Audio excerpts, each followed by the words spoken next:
Oh man, what is up? Good to be back, YouTube. What's going on?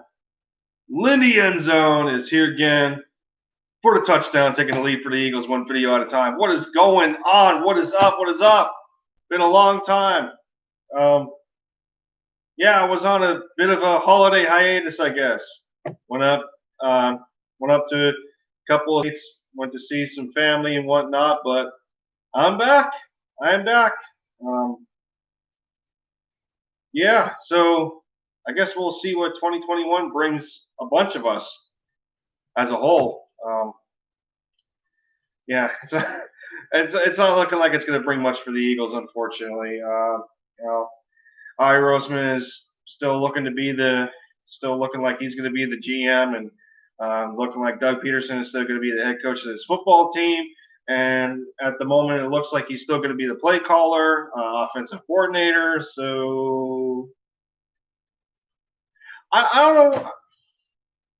I don't know what kind of expectations that I can really think about going into next year with the oh my goodness with this roster construction and just how much crap that the Eagles as an organization didn't do um, for the players that they have invested in. And I'm not going to be one that puts a bunch of stock into this whole thing with Carson Wentz declining to talk to the media because I mean seriously, can we not make a big deal out of this? I mean, you got people talking about how um, that he should just be humble about it and stand up in front of the media and explain what's going on. But at the same time, what do you want Carson to say though? I mean, we've been thinking this since Carson got benched. So it's nothing new at this point in time that there could be those rumors of him getting traded. It's I can't I really can't put all this stock into talking about how he's not talking to the media whatsoever. So I don't. Can we just not blow that out of proportion if it makes sense? Let's go, Birds. What's going on, man? Yeah, I haven't been on here in quite some time, almost 2 weeks. I left here to see family on the 23rd, and I got back. I got back on Saturday, and back to reality again. But I'm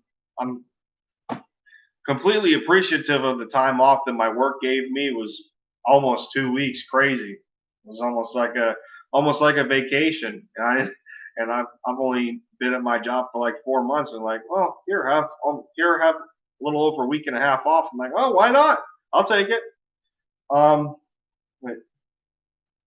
Dude, I I don't want to be heartbroken going into this off season. Um, you know, we know of after the game, Jason Kelsey, Zach Ertz, and Carson Wentz were at the link on the field in the rain, and a little after like 1 in the morning, I guess they're reminiscing with each other of good times and um, whatever it is it may be. You know, past memories of great football games that they've had at the link, and some of Carson's Houdini acts with um, just what he used to do. And I can't get into it, man. I can't get into it because I'm going to start to tear up. I can't do it. I can't do it. Stop me. What's up, sis? I had to get on here. I've been bit slacking. I was gonna wear the jersey today. I was gonna wear it, and I'm gonna keep it in the closet because it's just I don't want it to break me up right now. I can't do it. Zach Ertz, man, I don't know what to say. I mean, yeah, I was hard on him. I was hard on Zach in the 2020 season. He had that injury. I forget what happened. I don't. I want to say it was ankle related that Zach Ertz went through. I think it was a high grade ankle sprain that Zach went through, and then Dallas Goedert had a similar one, but he had a fracture in his ankle, so they both missed about the same amount of time. I want to say, but despite despite all the issues that went into what Zach Ertz was going through, not just from a performance standpoint, but all the rumors about the issues with contract negotiations with Howie Roseman and whatever it may be.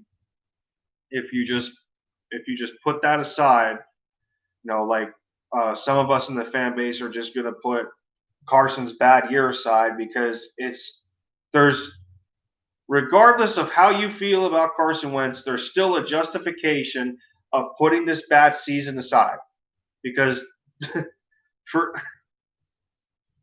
don't get me started. We did not need Jalen Hurts, but he's here. We did not need him. We did not need to draft a quarterback in the second round. We did not need to draft a developmental linebacker in the third round.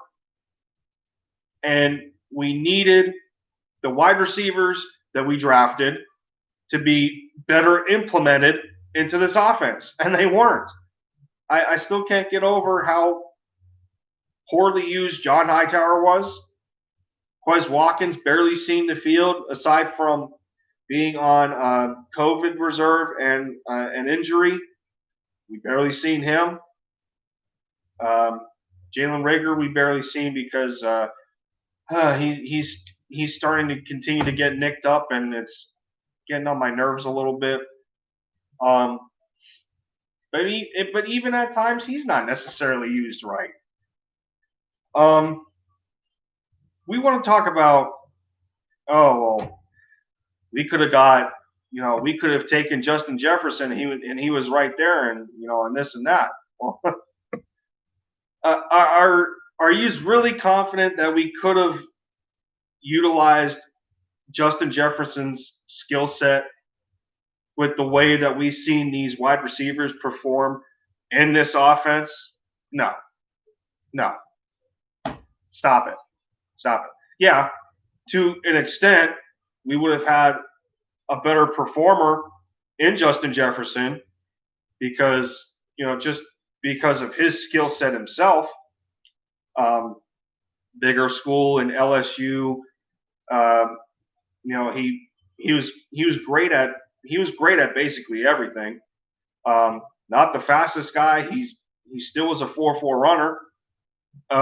But you look at a guy like Jalen Reagor, and yeah, people want to say that he's just this good specialist on returns and kickoffs, and he's not the greatest route runner, and he's not good at this, and he's not good at that. Okay, well, you got one guy that came from LSU to the Minnesota Vikings, and then you got one guy that we took from a smaller school in TCU that has I mean think about it. Justin Jefferson at one point in his college career had Joe Burrow. Do any of us remember the quarterbacks that Jalen Reagor's had?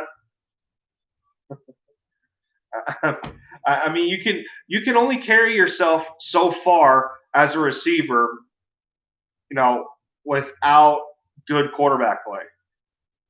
I mean, we got to think about that at the same time. So you got a guy like Reagor that goes from that situation at TCU to not really escaping much with the dysfunction that the Philadelphia Eagles have shown in 2020. Man, I mean, and this is what I'm trying to get across at the same time. The issues with this football team span a lot farther than how the quarterback played before he got benched. It goes a lot further than that.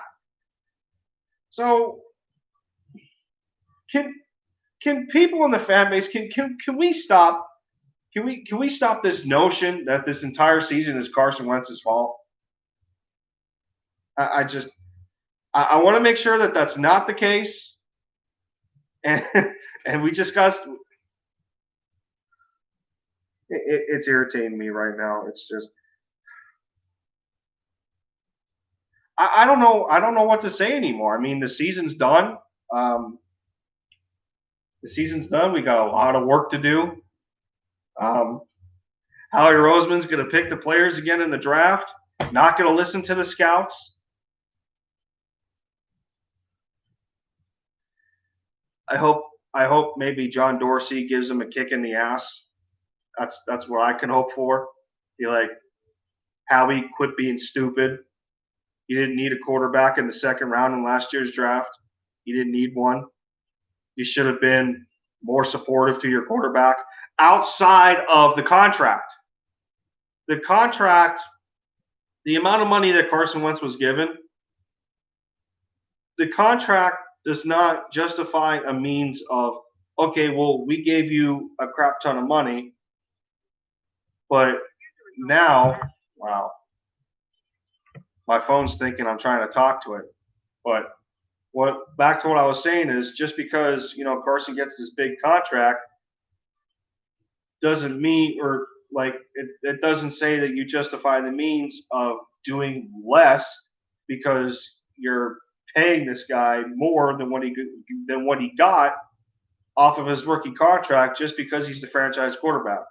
No, you still got to do your job of putting pieces around him that not only suit him as the type of quarterback he is, but the right players. Like, let's bring back Jason Peters. Let's bring back Deshaun Jackson. Let's keep Alshon Jeffrey around, knowing that there's, the Josina Anderson crap that he's still that there's man I can't even talk because I'm just I've had enough. That's just it is what it is. But I think you guys are I think you guys get where I'm going with this whole thing. Yeah, so it'll give me more thought into where I want to continue to take the channel. I'm sure there's going to be a bunch of off-season talk, and as soon as we get more things developing towards the end of the week here, with if we hear anything with the situation with Carson Wentz, and if the trade falls through, but me personally, I I don't want him to go. Me personally, I don't want him to go. It's gonna be hard. It it's hard right now to see how you know the magnitude of this kind of collapse that the organization has went through in just a matter of 3 years. This isn't supposed to happen, and if this is something that's going to continue to hang on the heads of Jeffrey Lurie, Howie Roseman, and Doug Peterson because this occurred on their watch. Now, granted, there's they can only control so much, but they're at they're at the crux of the entire problem. So this was going to be a quick stream for me. I wasn't going to try and make it 30 minutes and just go back and forth and hoopla and say the same things over and over because I just want things to continue to develop towards the end of the week so we can get some more talk in here and what I think we should do going forward with free agency and draft and um, you know the the impending roster shakeups that could potentially happen. We're waiting on Jason Kelsey's decision whether he's going to retire or not. If Zach Ertz is going to remain an Eagle, like I said, if and when Carson Wentz gets traded, if we decide to move on from, if we try to move on from, guys like Alshon Jeffrey and Deshaun Jackson, I've heard Malik Jackson's name here and there. So, yeah, man.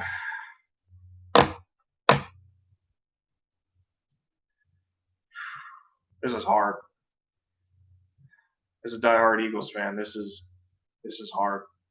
But that's gonna do it for me for now. I appreciate those tuning in. Let's go Birds. Appreciate it, my guy. Yeah, man. I was only gone because of a holiday break. Like a lot of us content creators, I know Tone DeShields was on as well. I want to make sure I give him a quick shout out on here. Watch this video. Him talking about his engagement. Good for you, man. Congratulations. Happy for you. It's always it's always good to hear, awesome news like that. And, good. Keep grinding like the rest of yous. And, I'll have to connect to, content creators as the week goes on. Thank you all for tuning in. This has been Lindy End Zone for the touchdown.